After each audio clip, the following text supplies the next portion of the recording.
Good morning. It's about 7 a.m. West Coast time on Tuesday, August 19th. I just got back from my morning walk, and I was flipping through TikTok. I saw a short clip on the Bulwark's page.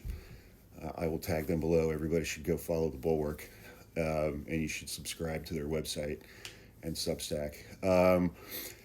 Tim Miller was interviewing election lawyer Mark Elias, and they were talking about Donald Trump's Truth Social post from yesterday about banning mail-in ballots and about getting rid of voting machines.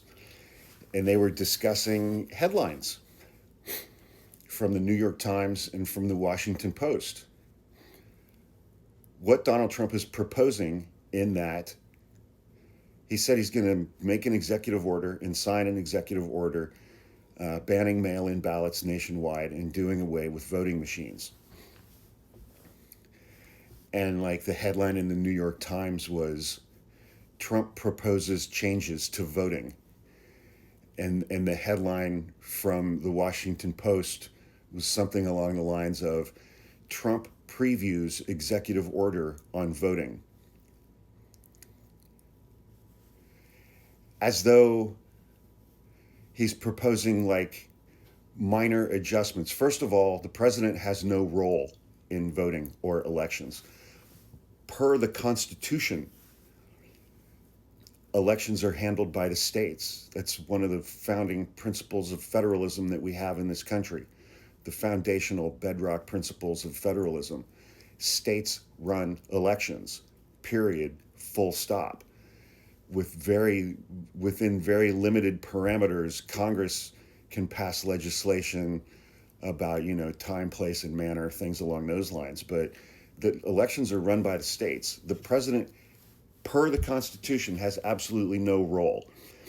And those are the headlines that our media are putting out. Trump previews executive order on voting.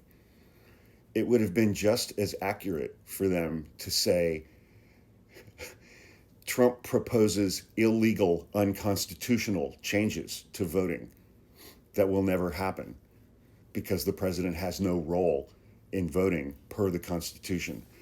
And it's like, I still have a subscription. And Mark Elias's point is that one of the reasons that he values the Bulwark is that the folks at the Bulwark usually call bullshit on stuff like this in very blunt terms. Not everything, but a lot of things. And when our media is approaching an illegal, unconstitutional canceling of the manner in which 50 million people in this country vote, typically people on the left vote by mail, it needs to be called out as such. This is illegal. This is unconstitutional. I did a 15-minute long video on this last night that'll be up on my YouTube page later on today. Please go follow my page on YouTube. Just go to YouTube and search for Hawk Podcasts, and it'll pop right up. I did a 15-minute long video on that Truth Social post from Trump yesterday and walked through all the ways that it's illegal and unconstitutional. And it's like our media is Trump previews executive order on voting. It is maddening.